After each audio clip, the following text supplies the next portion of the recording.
এক ছেলে মাকে সবসময় অবহেলা করত। মা তাকে নিঃশব্দে ভালোবাসতেন। একদিন ছেলে অসুস্থ হয়ে পড়ল।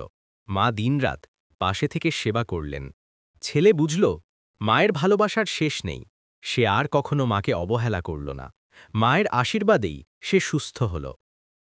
এক বৃদ্ধ ভিক্ষুক রাস্তায় বসেছিল। এক ছাত্র তার কাছে এক টুকরো রুটি দিল। বৃদ্ধের চোখে জল এলো আনন্দে। সে বলল, তুমি মানুষ হতে পেরেছ। ছাত্র সেই দিন থেকে দয়া শিখল। ছোট সাহায্য বড় আশীর্বাদ আনে। মানুষত্বই মানুষের আসল গুণ। এক ছেলে খারাপ সঙ্গ পেল। সে মিথ্যা বলা আর চুরি শিখল। তার বাবা কষ্ট পেলেন। বাবা বললেন, খারাপ বন্ধু আগুনের মতো। সে ধীরে ধীরে সব হারালো। শেষে ভালো বন্ধু তাকে বাঁচালো। সে বুঝল সৎসঙ্গই আশ্রয়। গ্রামে এক অশিক্ষিত লোক ছিল। সে পড়াশোনাকে তুচ্ছ করত। একদিন চুক্তিপত্রে স্বাক্ষর করতে পারল না। তার অনেক ক্ষতি হল। তখন সে শিক্ষার গুরুত্ব বুঝল। সে সন্তানদের স্কুলে পাঠাল। জ্ঞানহীন জীবন অন্ধকারময়। একটি ছেলে গাছের ছায়ায় খেলত। গাছ তাকে ফল দিত। বড় হয়ে সে কাঠ নিয়ে গেল। শেষে শুধু গাছের গুঁড়ি রইল। বৃদ্ধ হয়ে আবার এলো সে। গাছ বলল, এসো আমার গুঁড়িতে বসো।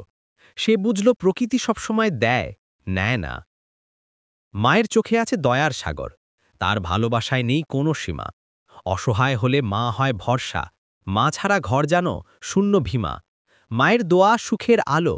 তার ত্যাগে জীবন পায় জ্যোতি। মাই পৃথিবীর সেরা শক্তি। অজ্ঞতায় ঢেকে যায় জীবনের পথ। জ্ঞান খুলে দেয় মুক্তির দরজা। শিক্ষা মানুষকে করে মহান। জ্ঞান ছাড়া মন থাকে মরুভূমি সাজা। অক্ষর শেখায় আলোয় ভরা পথ। শিক্ষিত জন গড়ে সমাজ নতুন। জ্ঞানের আলোই সত্যি জীবন। সৎ বন্ধু জীবনকে দেয় আলো।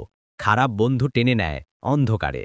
বন্ধুত্ব যদি হয় সত্যি ভালো, মন ভরে যায় শান্তির ধ্বনিতে। বন্ধুই পাশে দাঁড়ায় বিপদে, অসৎ সঙ্গ করে সর্বনাশ। সৎ বন্ধুই জীবনের আশ্বাস। সবুজ গাছে লুকিয়ে সুখ, ফুলে আছে সুগন্ধ মধুর। নদীর স্রোতে বাজে গান, প্রকৃতি দেয় জীবন ভরপুর। যে প্রকৃতিকে করে ভালোবাসা, সে খুঁজে পায় সত্য শান্তি।